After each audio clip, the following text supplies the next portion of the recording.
yang saya cintai, saya banggakan, masih bersama Pak Syarif Rahmat dan Gus Fakih RT Wilhadiningrat. Di NU selain persoalan Zatman yang tadi sudah kita bicarakan, juga ada persoalan antara NU dengan Partai Kebangkitan Bangsa. Sampai hari ini belum jelas penyelesaiannya seperti apa. Para politisi PKB kubunya Cak Imin mendesak atau menginginkan ada MLB, muktamar luar biasa. Begitupun NU juga sebagian aktivisnya menginginkan di PKB ada muktamar luar biasa. Ini nggak tahu yang akan menang siapa, yang akan kalah siapa. Tapi kalau menurut saya, menang jadi abu, kalah jadi arang. Menang jadi arang. Menang jadi arang, kalah jadi abu. Pokoknya gue lah. Hanya siapapun yang menang dan siapapun yang kalah, bukan dua-duanya, karena dua-duanya adalah keluarga besar yang sama. Kader-kader NU semua. Ini dari Pak Syarif Rahmat dulu mensikapi polemik ini seperti apa ini, Pak? Ya sebenarnya kan semua itu terjadi akibat dari salah kaidah. Segala sesuatu harus pakai kaidah supaya menjadi mudah. Dibikin aturan supaya tidak terjadi benturan. Itu sebetulnya. Keren. Nah, kaidah fan, ya. Kulli fanin qawaiduhu. Setiap bidang itu ada kaidah-kaidahnya. Bicara akidah ada kaidahnya, bicara fikih ada kaidahnya, bicara akhlak juga ada kaidahnya, bicara apapun ada kaidahnya.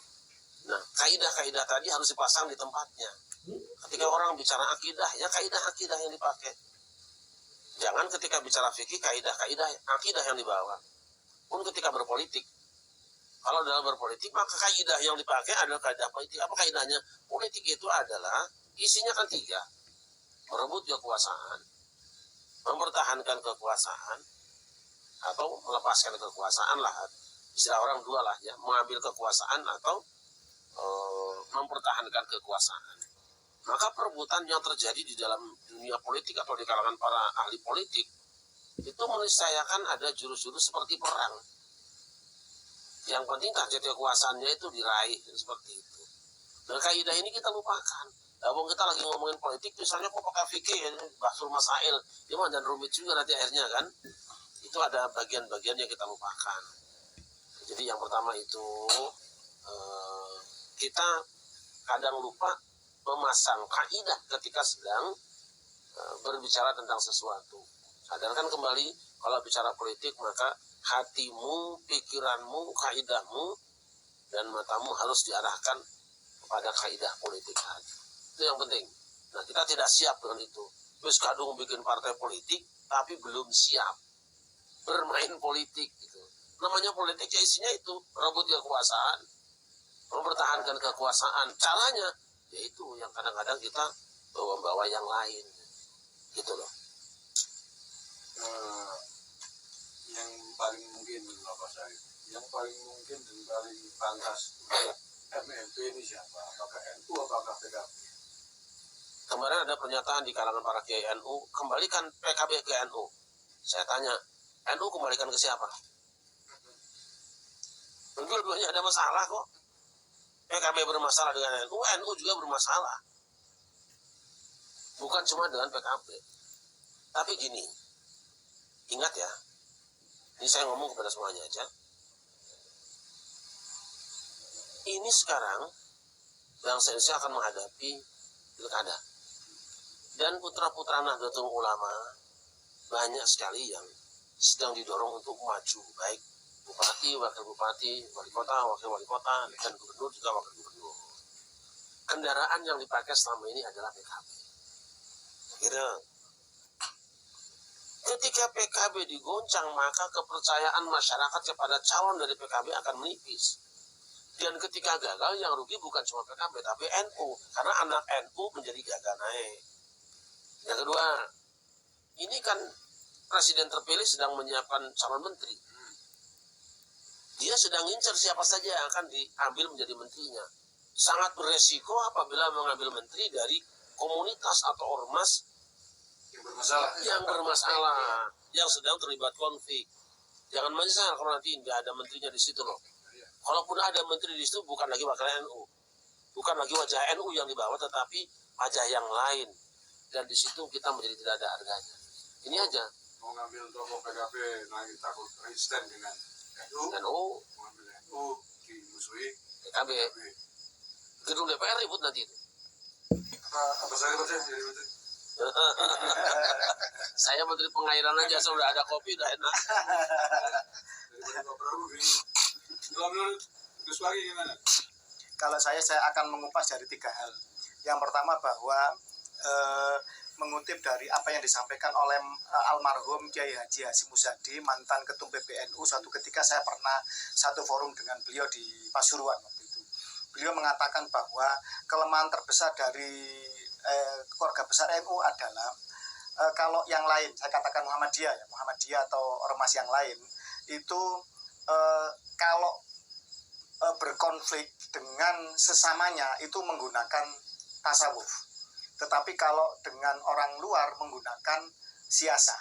Sedangkan kalau di keluarga besar Nahdien, kalau berkonflik dengan saudaranya menggunakan siasah. Tapi kalau berkonflik dengan orang luar, ya termasuk golongannya Habib-Habib ini, itu menggunakan tasawuf. Melakukan pendekatan husnudon, akhlakul karimah, berhati-hati. Tapi kalau dengan saudaranya sendiri, wah main pecat, main keras gitu loh, main siasa. Lah ini yang harus dirubah. Kalau bisa kita ke dalam itu sebesar apapun perpecahan atau konflik itu tidak sampai terdengar oleh tetangga. Itu diselesaikan dengan baik, padahal kan punya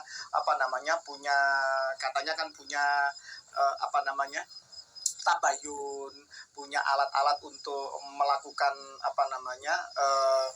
islah dan lain-lain. Seharusnya itu dipakai. Jadi jangan sampai dengan keluarga sendiri itu kelihatan memalukan pertarungannya, dan ini sampai kemudian ke ruang publik yang seolah-olah Nahdien itu yang katanya kebangkitan ulama membawa pesan moral al ulama warasatul anbiya, dan anbiya ini membawa misi rahmatan lil alamin. Ternyata pertarungannya hanya sekedar mencari UPO. Ini yang memalukan. Itu yang pertama. Yang kedua, saya melihat bahwa NU ini mengalami berbagai macam fase yang merupakan pengulangan sejarah, mengacu kepada apa yang pernah terjadi di zaman Rasulullah, bahwa Rasulullah ketika hijrah ke Madinah itu mengalami berbagai macam perang. Jadi ketika dulu NU masih kecil, masih sedikit, masih belum menjadi organisasi yang mapan, itu memiliki yang namanya Komite Hijaz. Komite Hijaz ini dan ulama-ulama awal muassis itu seperti perang Badar, sedikit tetapi solid dan lillahi ta'ala. Sehingga menghadapi musuh sebesar apapun, bahkan menghadapi Bani Saud yang didukung Inggris dengan kekuatan yang seperti itu bisa menang dan bisa berhasil menggagalkan penggusuran makam Rasul. Itu yang pertama. Yang kedua, ketika di zaman Nasakom, zaman komunis Orde Lama, itu NU menghadapi fase seperti perang Hondak, di mana pada saat itu semua hujatan menerpa NU, semua serangan dari segala sisi, karena NU tergabung di Nasakom, padahal NU punya siasah terlibat atau terlibas pada zaman itu. Di situ NU membuat parit bertahan ketika pada saatnya pertolongan Allah datang bisa menyerang balik. Itu perang Hondak. Dan fase ini adalah di perang Uhud, di mana NU mengalami kacau balaunya pasukan karena karena apa? Karena rebutan ghanimah, rebutan cuan, rebutan pampasan perang, rebutan konsesi dan lain-lain, kursi dan macam-macam. Lah ini berbahaya, tidak akan menang suatu barisan yang yang kedonyan. Yang ini mikirnya duniawi. Itu yang ketiga. Semoga kalau ini bisa teralasi, semoga nanti baik di barisan yang struktural NU itu sendiri maupun di barisan politiknya ini bisa rukun. Kalau rukun terjadi Fatuh Mekah. Lah kapan Fatuh Mekahnya? Ya tergantung elit-elit Nahdien. Apakah masih mau seperti ini terus? Nah ini tergantung mereka sendiri. Tapi sebenarnya itu terjadi semenjak Rasul dan para sahabatnya kumpul kalau sekarang mungkin muktamar gitu, kumpul menghadapi perang Uhud itu ada opsi kan, apakah kita defensif atau kita ofensif. Anak-anak muda ingin maju ke depan karena kemarin perang Badar tidak ikut, sementara yang sepuh menghendaki supaya di belakang, konflik di situ. Jadi muktamarnya sudah ada konflik di situ. Begitu selesai keluar, akhirnya kan yang diambil yang kita aktif berangkat ke medan Uhud, ofensif, tapi di tengah jalan ada yang bikin ormas sendiri. Itu 300 orang loh. ini mohon maaf ya, ini udah pecah nih. Makanya saya kira perpecahan di tubuh NU hari ini sepanjang saya baca sejarah mungkin yang paling parah. Karena paling tidak perpecahan NU hari ini itu bisa kita pilahkan menjadi 6 kepingan, antara yang pro NU yang pro Pahlawi dan yang kontra Pahlawi, 2 kan, terus NU yang pro PKB dengan kontra PKB, 4, terakhir yang pro Jatman dan pro PBN. Satu lagi, NUGL. Oh iya. GL Pro. NUGL yang pro FPI. Ya, berarti 7 kepingan. 7 kepingan. Ada apa lagi? Yang aku NU. Untuk jadi komisaris. Nah, ini menurut saya butuh sosok sekali Gus Dur turun tangan menyelesaikan betapa berkeping-kepingnya NU hari ini. Menurut Abah Sarif masih ada nggak tokoh ini? Enggak, saya ingin lanjutkan dulu tadi gitu. Ketika di tengah baru berangkat berapa meter sudah ada yang keluar tuh. Itu dikenal dengan kelompok munafik gitu. Dulu jujur kan munafik aja, terang aja. Wong jelas ini strukturnya ada kok, dia menyempal melawan itu dalam tanda petik lo ya. Kalian kalah atau menang, bismillah akan menang. Kalian kalah atau menang masing-masing di tempatnya. Yang di gunung, di atas, di bawah, di tengah-tengah. Kan itu. Tapi memang Khalid bin Walid itu hebat sekali. Begitu mereka sudah terdesak, Khalid bin Walid menyiapkan rampasan perang di tengah di situ. Begitu mereka mundur ke belakang, strategi. Ini pasukan Uhud itu pada melihat di situ rampasan perang. Semestinya di atas bukit yang diam saja mendengar aja, nanti juga kebagian lah. SOP. Ya saja, sabar aja, sabar. Nanti juga ditransfer juga kan. Iya. Ini yang di atas, kalau dia turun ke bawah, berebut banyak pasukan Muslim Uhud yang terbunuh oleh tombak teman sendiri karena rebutan rampasan perang. Dalam kondisi itu, Khalid bin Walid yang waktu masih kafir, kepung semua arah, habis. Dan tidak kurang tokoh hebat yang besar tuh Hamzah bin Abdul Muthalib harus tewas di tengah medan perang itu. Orang hebat tewas. Berapa generasi NU yang hebat hari ini? Tewas semua. Berapa kader NU yang saya kadang bilang gini, loh, saya mungkin Anies Baswedan tidak punya organisasi, tidak punya partai, berani mencalon presiden, gitu? Dan PD Hebat itu. NU, Caimin lah katakan sekarang ya. Saya ngomong Caimin waktu itu. Punya ormas besar NU, partai besar PKB. Kok berani calon presiden? Iya. Saya bilang, kalau NU nggak urusan sama manusia. Bilang sama Sarif Rahmat misalnya, 2029 NU punya calon presiden. Monyet, tak kampanye kan menang tuh monyet. Nggak usah manusia. Bener. Karena patuhnya warga NU. Tapi ini yang di atas ini jarang yang berani bicara. Saya kasar seperti itu. Nggak usah manusia, monyet saja taruh di meja, lalu bilang, hei warga NU, ini calon presiden kita, kabarnya monyet, menang insya Allah. Betul? Tapi apa? Wala tanaza'u fatafshalu wa tadhhaba rihukum. Itu kata Quran. Jangan kamu bertengkar di dalam, nanti kamu lemah kekuatan dan hilang wibawa dari musuh-musuh. Ya tadi itu. Orang Uhud itu rebutan kepung habis, 70 sahabat Nabi meninggal dari situ sampai apa? Seruannya Hamzah itu dimakan sama Hidur karena balas dendam. Lawan politik yang kalah kemarin, sekarang menang, saatnya balas dendam. Catat ini ya omongan saya. Yang kemarin kalah sekarang menang, sebagian akan ada yang balas dendam kepada kalian. Saat itu Rasul kemudian menangis, menjerit, mengatakan dia akan balas ini kunut nazilah. 1 bulan lamanya kunut nazilah mengutuk mereka. Nah, apa sih yang kita ambil tadi? Yaitu pasal tadi. Dan anehnya kemarin baru saja dilemparkan tambang untuk NU, itu sejumlah GNU, ngapain diambil? Saya bilang nanti kalau ormas yang itu ditawari dan mau nyesel namanya terbukti sekarang. Jadi teman-teman yang ada di grup dengan saya di GNU, ingat ya omongan saya itu, kalau saya buka sekarang. Ketika kalian mengatakan jangan terima NU ambil garap itu tambang, apa aku bilang? Nanti kalau ormas sebelah ditawari dan mau, kalian mau apa? Seminggu setelah itu benar ditawari. Dan mau. Dan mau. Yang tadinya pura-pura nggak mau. Saya Ini kan pancingan. Kakak Jai mah ini nyesel gitu. Dan Kakak Jai mah ini nyesel. betul. Jadi apa tadi? Ini dalam kondisi sulit kita beri dong harapan anak-anak muda NU untuk jadi orang yang dihargai. Caranya apa? Wes menengahi kowe. Carikan anak muda di mana dia harus berdagang, di mana dia harus berjualan, di mana dia harus istirahat. Carikan tempat itu.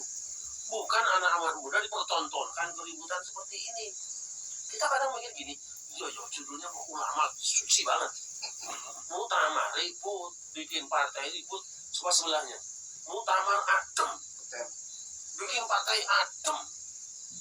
Masa sering ini kadang-kadang, alah daripada ribet sekarang gini aja, yang penting mah partai apa saja, calon presiden siapa saja, sampai yang terserah pilih, yang penting bisa bikinkan pondokmu, itu aja selesai. Orang-orang dukung partaimu juga nggak pernah dibantuin. Akhirnya begitu semua ya. Iya kan? Siapa yang mau bantu pondok saya itu yang dia dukung, akhirnya begitu. Iya. Beberapa tokoh politik di Indonesia itu orang NU, tapi dia nggak dipakai. Orang tahu diambil menantu sama ini. Oh, bikin toko besar banget sekarang. Kita masih ngurusin warung yang kecil-kecil. Sehingga itulah. Dan menurut Gus Waki, untuk menyelesaikan polemik di Partai Kebangkitan Bangsa, itu apa? jadi gini, tadi kan saya baru menyampaikan 2. Ya ini jawaban yang ketiga ini. Jadi yang ketiga ini gini. Bagi mereka yang di barisan Jamiah Nahdlatul Ulama, kepengurusan PBNU, sudahlah, Anda konsentrasi masalah keumatan. Di situ banomnya banyak, lembaganya banyak. Anda ngurusi Jatman aja masih belum beres. Anda membersihkan anasir-anasir jahat di dalam PBNU aja masih belum becus. Non sewu. Anda Lazisnu aja sekarang lambangnya 212. Ini memalukan. Itu yang pertama. Yang kedua, ini juga autokritik bagi PKB. PKB juga harus mereposisi diri menjadi partai yang benar-benar partai pengkaderan yang modern. Non sewu.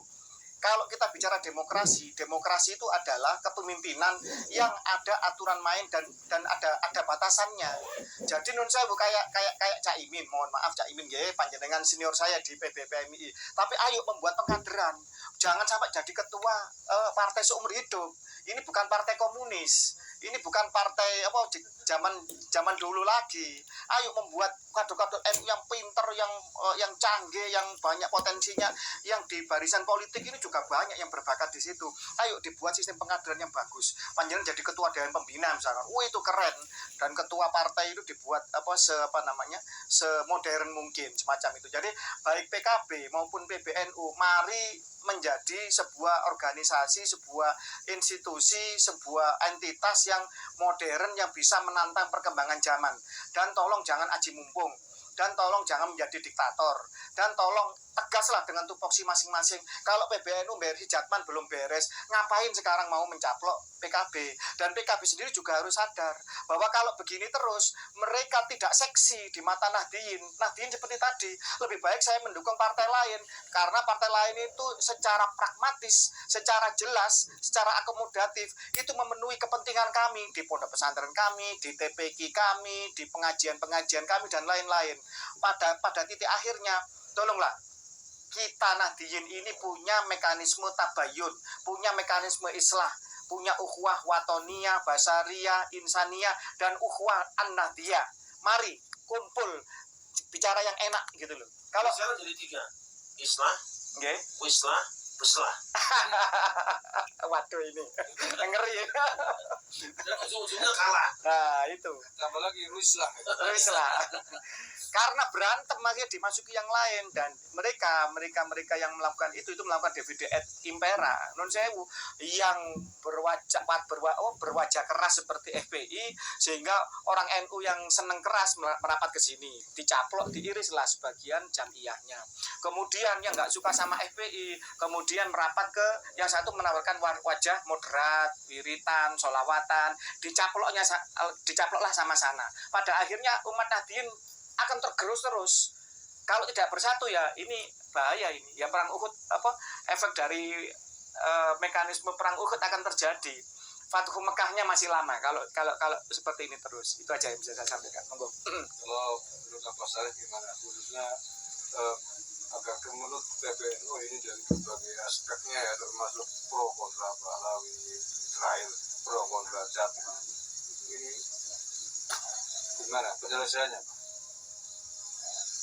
Semua yang tidak sesuai kaidah jangan dipakai. Wudu ada fardu, sholat ada syarat rukunnya. Kalau panjenengan melihat ada imam yang sholatnya tidak baca suratul Fatihah, tinggal umur, tak sah. Tapi saya ingatkan, ini jamaah sudah banyak yang membaca tasbih, bahkan di belakang ibu-ibu sudah banyak tepuk tangan. Jangan sampai tepuk tangannya nanti tambah rame kalau yang nonton sepak bola. Artinya apa? Sampean itu ada bacaan yang kurang pas.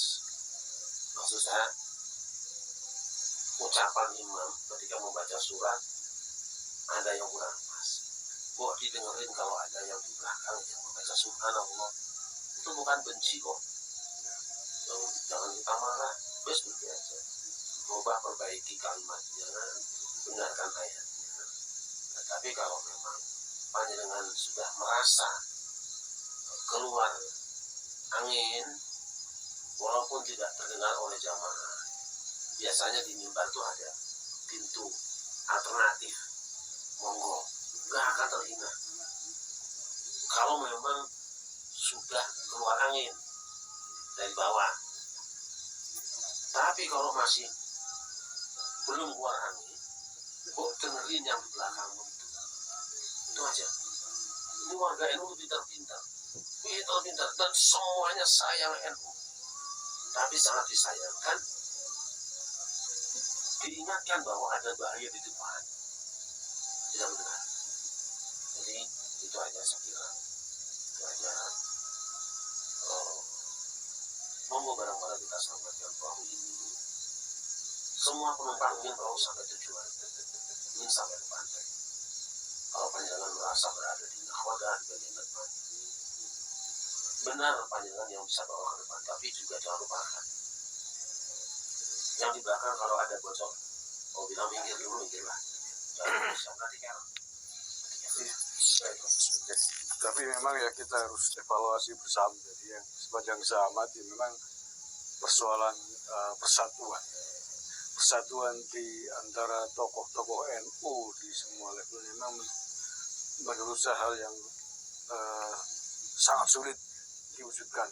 Tidak usah pada persoalan politik praktis, pada persoalan yang internal organisasi NU sendiri, hal yang sudah biasa kita dengarkan, konflik-konflik yang terjadi, ya dari muktamar, dari konflik support dan sebagainya. Hari ini ada konflik yang ditemukan, konflik yang dibubarkan dan lain sebagainya. Itu di NU. Apalagi pada persoalan politik praktis ini. Cuma gini, Bung Agus Mar, jadi begini, kita ini kan selalu dinabubukkan oleh suatu kalimat, suatu memang kenyataan memang, bahwa muassis NU adalah para waliullah dan didukung oleh para wali songo. Ini kan selalu disampaikan, sehingga siapapun yang melawan NU pasti akan kalah dan rungkat. Itu yang pertama. Yang kedua, NU sampai kapanpun akan tetap jaya dan bisa bertahan. Tetapi walaupun itu toh benar, ayolah kita ini sebagai anak-anak zaman yang dari masa ke masa kok mengulang kesalahan seperti ini terus. Ini kan membuat malu wasit kita yang di alam sana, membuat malu para wali songo. Jadi kita generasi yang sekarang ini jangan bergantung dengan karomah mereka terus. Kalau kesabaran itu habis, apa tidak ada adab. Ini yang harus kita ingat. Jangan kita dilakukan oleh kalimat-kalimat itu, dan walaupun itu benar sekalipun. Tapi ya jadi anak-anak zaman kok ya goblok temen itu. Kalaupun itu benar, kalau kita diam tidak berupaya ya. Iya, kenapa-napa juga. Selama-lama juga kenyang. Nah, ya kan ayat apa itu, Pak? Innallaha yughayyiru ma. Iya kan? Betul. Tidak akan berubah nasib suatu umat. Kalau umat itu nggak mau merubah nasibnya Kalau kita sendiri. diam saja, betul. Makanya harus berusaha. Kemarin yang dari Ya, apa namanya Tommy apa sampai itu sampai seperti itu statementnya ke konsultan. Oh, kerja bang. Ini malah dari tetangga atau dari orang lain itu kan tertawa sambil Kerja bangsa ya. Ya itu kan contoh betapa mudahnya malukan sekali. kita berfriksi dengan tubuh sendiri. Ini wajah dari generasi muda Gen Z sudah berani mengatakan bahwa ini memalukan seperti itu. Memalukan, Bang. Ngisi-ngisini dan tidak seksi, tidak keren, tidak menarik bagi dinamika, bagi kacamata generasi zaman sekarang kalau berpolitik seperti itu. Ketika rumah kita dihajar oleh tetangga orang lain, oleh imigran Yaman, dia kita dibutakan oleh imigran Yaman. Organisasi Ansor Banser di hinakan sentimen rupa. Bahasa masuk ada organisasi yang didirikan NU, dikatakan Kopingo oleh Balawi, diam saja. Ketika sedikit kesenggol sama teman langsung guda-guda ya. Semacam itu. Setelah seperti jagokan kan. Kembali. Sesuatu yang tumbuh ditanam di tengah kerusuhan hanya akan jadi kerusuhan. Tapi kalau orang yang siap bekerja untuk keutuhan, dia yang akan dibantu oleh Tuhan. Oke, terakhir saya kadang-kadang berpikir PKB kan singkatannya Partai Kebangkitan Bangsa. Tapi kadang-kadang ini PKB Partai Kebangkitan Bangsa apa Partai Khilafah Bangsa itu. Kenapa saya katakan demikian? Ya, karena tadi yang Gus Wahid sampaikan, hampir semua kebijakan otoritas kena terpusat pada mandataris tunggal. Ya, ini kan sistem khilafah kan. Kalau semua kebijakan keputusan tergantung satu orang khalifahnya kan, itu kan kecil-kecil gede ciliknya khilafah namanya. Hanya di internal partai. Walaupun memang tidak hanya PKB ya. Senior jenengan loh, dulu jenengan Elkis loh, Elkis Jogja loh ini. Senior jenengan loh. Tapi kan faktanya begitu, kalau Imamnya itu bantah dipecatin gitu. Itu kan sistem khilafah ya gitu. Apa sistem khilafah gitu. Oke, terima kasih Mas Arif, Gus Wahid.